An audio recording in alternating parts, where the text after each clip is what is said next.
World hepatitis day का यह दिन विश्व में हेपेटाइटिस नामक बीमारी के खिलाफ जागरूकता फैलाने के लिए हर साल 28 जुलाई को मनाया जाता है। इस दिन को पूरे विश्व के लगभग सभी देशों में मनाया जाता है। इस दिन को मनाने के पीछे एक अहम कारण है। हेपेटाइटिस बी लीवर को प्रभावित करने वाली एक बीमारी है जो कि कभी-कभार लीवर कैंसर का रूप ले लेती है। यह बीमारी पूरे विश्व के लगभग 325 मिलियन लोगों को प्रभावित करती है।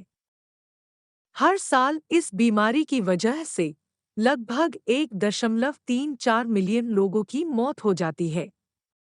आइए इन्हीं सब विषयों पर चर्चा करते हैं। नागपुर के सुप्रसिद्ध गैस्ट्रोएंटेरोलॉजिस्ट डॉक्टर अमित अग्रवाल से विशेष चर्चा में। तो ये हेपेटाइटिस का अगर मैं हिंदी में अनुवाद आपको कहूँ तो इसका मतलब होता है लीवर में सूजन। लीवर में सूजन को हेपेटाइटिस बोलते हैं और इसके बहुत सारे कारण होते हैं। जैसे सबसे कॉमन कारण होता है hepatitis B, hepatitis C, alcohol, जैसे शराब की वजह से लीवर में स्वेलिंग आती है, कुछ दवाइयों से स्वेलिंग आती है, वायरल इन्फेक्शन से स्वेलिंग आती है, और ऐसे कई अनगिनत कारण हैं जो बहुत कॉमन नहीं देखे जाते हैं। तो कुछ बीमारियां ऐसी होती है जो कुछ समय के लिए होती है, जैसे एक्यूट इन्फेक्शन, जैसे हेपेटाइटिस ए हो गया, हेपेटाइटिस ई हो गई, जो आते हैं कुछ समय रहते हैं, मरीज को जॉन्डिस जैसे पीलिया के लक्षण आते हैं और वो चले जाते हैं। बट कुछ बीमारियां ऐसी होती है जैसे हेपेटाइटिस बी और हेपेटाइटिस सी हो गया, जिसपे स्पेशली उन्हीं को फोकस करते हुए वर्ल्ड हेपेटाइटिस डी को लाया गया है, कंसेप्ट लाया गया है और उसे सेलिब्रेट किया जाता है। तो ये जो बीमारियां होती है ये क्रॉनिक इन्फेक्शन बोलते हैं, जो आ जाती है तो शरीर में रहती है, सालों साल लीवर में रहती है, लीवर को धीरे धीरे डैमेज करती है, कुछ सालों बाद लीवर को में सिरोसिस हो जाती है। सिरोसिस का मतलब होता है लीवर का सडन लीवर के काम करने की क्षमता कम हो जाना, और लीवर फिर फेल हो जाता है, फिर ट्रांसप्लांट की नौबत आना और लीवर में कैंसर होने की भी संभावना हो जाती है। तो इसमें भागों में डिवाइड कर सकते हैं। एक्यूट इन्फेक्शन जो कुछ समय रहता है, इन्फेक्शन ठीक हो जाता है। क्रॉनिक इन्फेक्शन जो लंबे समय तक लीवर को डैमेज करता है। हेपेटाइटिस जो मुख्य रूप से हम देखते हैं, hepatitis A, hepatitis B, C, D और ई। तो जैसे मैंने पहले आपसे कहा है, हेपेटाइटिस ए और ई जो होते हैं ये नॉर्मली हम इसे वाटर बॉर्न और फूड बॉर्न बोलते हैं, जिसमें ये खराब खाने से या पानी से इन्फेक्शन होता है, कुछ समय तक रहते हैं और 99% केसेस में इम्प्रूव हो जाते हैं। 1% केस में थोड़ा लीवर को ज़्यादा डैमेज करके लीवर फेल कर सकते हैं और ट्रांसप्लांट की नौबत भी आ सकती है। हेपेटाइटिस बी और सी जो रहते हैं ये क्रॉनिक इन्फेक्शन होते हैं, जैसे मैंने बताया कि ये लंबे समय तक लीवर में रहते हैं और लीवर को डैमेज कर सकते हैं।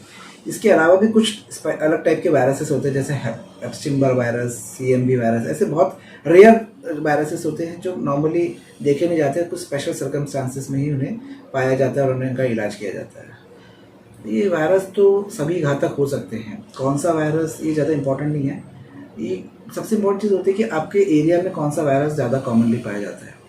अगर मैं ये बात करूँ हमारे एरिया की, तो हमारे यहाँ हेपेटाइटिस बी बहुत ज़्यादा कॉमन है as compare to hepatitis C.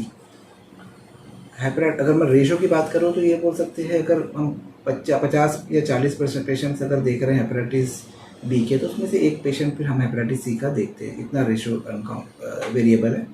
North में अगर मैं जाऊँ तो वहाँ हेपेटाइटिस सी बहुत कॉमन होता है। तो उसके बहुत सारे कारण होते हैं।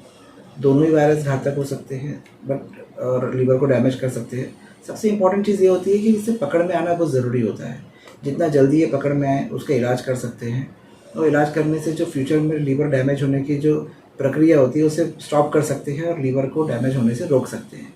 तो early detection is very important and that is the aim, कि उसको जल्दी पकड़ो और उसे ट्रीट करो। सेकेंड, वैक्सीन पे फोकस करना चाहिए। वैक्सीन अगर हो जाए तो उसमें काफ़ी हद तक उसे हम रोक सकते हैं, स्पेशली हेपेटाइटिस बी को। जब भी हम वर्ल्ड हेपेटाइटिस डे पिछले मैं कई सालों से इस पर बोलते आ रहा हूँ, और जब भी हम बात करते हैं हेपेटाइटिस बी और सी की बात करते हैं, अल्कोहल पे कभी बात होती नहीं है। तो इंपॉर्टेंट चीज़ ये है कि अल्कोहल बहुत मुख्य कारण है। अगर मैं बी और सी की कंपेयर में करूँ तो one of the most common reason is alcohol. तो डेफिनेटली अल्कोहल जो करता है, डैमेज करता है लीवर को, और काफ़ी पेशेंट्स बिकॉज जिनको एडिक्शन होता है वो लीवर को वो छोड़ नहीं पाते हैं और अल्टीमेटली फिर लीवर फेल हो जाता है, सिरोसिस हो जाता है, ट्रांसप्लांट की नौबत आती है। और हर पेशेंट ट्रांसप्लांट करा नहीं सकता, इसके बहुत सारे कारण हैं, जैसे महंगा काम होता है, लीवर में ऑर्गन मिल नहीं पाता है, तो फिर वो अल्टीमेटली वो डेथ ही उसका अंत होता है। तो इसलिए इस पर अल्कोहल पे रोकथाम, अल्कोहल को कंट्रोल करना बहुत ही ज़रूरी है। तो इसलिए पब्लिक अवेयरनेस बहुत इंपॉर्टेंट है। लोगों को समझना पड़ेगा कि अल्कोहल के क्या दुष्परिणाम हो सकते हैं। जब तक लोगों को ये बात नहीं समझेगी कि क्या इसके क्या लॉन्ग टर्म कॉन्सिक्वेंसेस क्या हो सकते हैं क्रॉनिक अल्कोहल इंटेक करने के, तब तक उस पर ये रोकथाम बहुत मुश्किल है। तो पब्लिक अवेयरनेस बहुत इंपॉर्टेंट है इस चीज़ के लिए। देखिए, अगर मैं गाइडलाइन की बात करूँ, स्टैंडर्ड गाइडलाइन, तो 1.5 मिलीग्राम के ऊपर जब जाता है, 1.52 मिलीग्राम के ऊपर, तो हम उसको जॉन्डिस बोलते हैं। बट जॉन्डिस के एक और बहुत कुछ चीज़ इंपॉर्टेंट है कि पीलिया हमारे लिए बिलिरुबिन का लेवल बहुत इंपॉर्टेंट नहीं होता है। उसको साथ में पूरा लीवर फंक्शन टेस्ट होता है जिसमें लीवर के कुछ एंजाइम्स होते हैं, वो सब चीज़ों को कोरिलेट करना पड़ता है अल्ट्रासाउंड से। उनकी जो क्या कंप्लेंट लेके आए, कब से चला आ रहा है, बहुत सारे कारण, क्योंकि कुछ चीज़ जॉन्डिस ऐसे भी होते हैं जो जन्मजात होते हैं, जैसे गिलबर्ट सिंड्रोम होते हैं, काफ़ी पेशेंट्स होते हैं, उसका भी बहुत ज़्यादा प्रमाण में देखा जाता है, जैसे कि 4 to 6% का प्रिवलेंस है उसका इंडिया में, जिसमें अनकॉन्जुगेटेड बिलिरुबिन बढ़ा हुआ रहता है और वो 6 तक रह सकता है, 6 के ऊपर नॉर्मली जाता नहीं है। काफ़ी पेशेंट्स आते हैं जो जिनको बचपन से जॉन्डिस चला आ रहा है और वो नॉर्मल रहता है, लीवर नॉर्मल रहता है, बस एक जो बिलिरुबिन बनने की प्रक्रिया होती है इसमें प्रोसेस में एक एंजाइम की डेफिशिएंसी होती है और उस वजह से ऐसा ये बिलिरुबिन, अनकॉन्जुगेटेड बिलिरुबिन बॉडी में ये बना हुआ रहता है, उसका हाई लेवल बना हुआ रहता है, उससे नुकसान नहीं होता। कुछ पेशेंट्स होते हैं उनको सिकल सेल, अपने यहाँ सिकल सेल भी हमारे रीजन में काफ़ी कॉमन है, तो उनको भी जॉन्डिस बना हुआ रहता है। तो उसके रीजंस होते हैं जैसे कि ब्लड सेल्स फटते हैं तो उससे बिलिरुबिन ज़्यादा प्रोड्यूस होता है, लीवर में भी थोड़ा स्वेलिंग आती है, तो ऐसे बहुत सारे अनगिनत कारण हैं। तो ये एक स्पेसिफिक बिलिरुबिन बढ़ा होने को हम बहुत ज़्यादा इंपॉर्टेंस नहीं देते, उससे कोरिलेट करते हैं सोनोग्राफी से, बाकी एंजाइम लेवल से, और उससे हम किसी पर्टिकुलर डायग्नोसिस पे पहुँच के उसका इलाज करते हैं। तो ये अगेन हेपेटाइटिस एक्यूट है या क्रॉनिक है, बहुत इंपॉर्टेंट होता है। जैसे अभी एक्यूट की बात करूँ तो नॉर्मली हम काफ़ी बार देखते हैं कि ख़राब पानी और फूड की वजह से हो जाता है, जिसमें क्या होता है कि पेशेंट को नौजिया होगा, जी मचलाएगा, उल्टी जैसा लगेगा, वीकनेस आ जाएगी, एकदम बिल्कुल चलने फिरने के लायक नहीं रहते हैं, कमजोरी आ जाती है, पेट में दर्द होता है और आँखों और पेशाब में पीलापन का दिखाई देता है। तो ये अर्ली लक्षण होते हैं जिसको एक्यूट हेपेटाइटिस बोलते हैं। क्रॉनिक हेपेटाइटिस की जब मैं बात करता हूँ तो नॉर्मली अनफॉर्चुनेटली दुर्भाग्य से हेपेटाइटिस बी और सी के लक्षण जो रहते हैं ये इस टाइम जब बहुत लीवर डैमेज हो चुका होता है तभी दिखाई देते हैं। पैरों में सूजन आना, आंखों में पीलापन आना, कमजोरी होना, चेहरे पे कालापन आना, एल्बुमिन लेवल लो हो जाना, खून में पतलापन आना, लाल चिट्टे पड़ना, तो ये लक्षण होते हैं क्रॉनिक हेपेटाइटिस के। पेट में फूल जाना, पेट में पानी आना, तो ये इंडिकेट करता है कि पेशेंट को लीवर काफ़ी हद तक डैमेज हो गया है, लीवर के काम करने की शक्ति कम हो चुकी है और उस वजह से लीवर पेशेंट को सिरोसिस हो गया है। तो ये जो लक्षण आते हैं ये अच्छे नहीं होते हैं, इनका मतलब होता है कि पेशेंट को सिरोसिस होने की संभावना रहती है। कारणों से अगर बात करूँ, अगेन डिपेंड करता है कौन से टाइप का वायरस है। जैसे हेपेटाइटिस ए और ई की मैं जब बात करता हूँ तो फूड बॉर्न या वाटर बॉर्न बोलते हैं, जिसमें लीवर में खराब खाने से, जैसे इन्फेक्टेड वाटर या फूड की वजह से होता है। हेपेटाइटिस बी और सी के बहुत सारे इंपॉर्टेंट रीजंस हैं। ब्लड ट्रांसफ्यूजन, जो कि ब्लड जब चढ़ाया जाता है, ब्लड प्रोडक्ट से चढ़ाए जाते हैं। फॉर्चुनेटली टेस्टिंग अभी बहुत अच्छी हो गई है तो इसके चांसेस बहुत कम होते हैं। इन्फेक्टेड सिरिंजेस यूज़ करने से, निडल्स यूज़ करने से, haemodialysis, unprotected unnatural sexual contact से होता है। माँ से बच्चों को हो सकता है कि माँ इन्फेक्टेड है हेपेटाइटिस बी या सी से, तो बच्चों को होने की संभावना रहती है।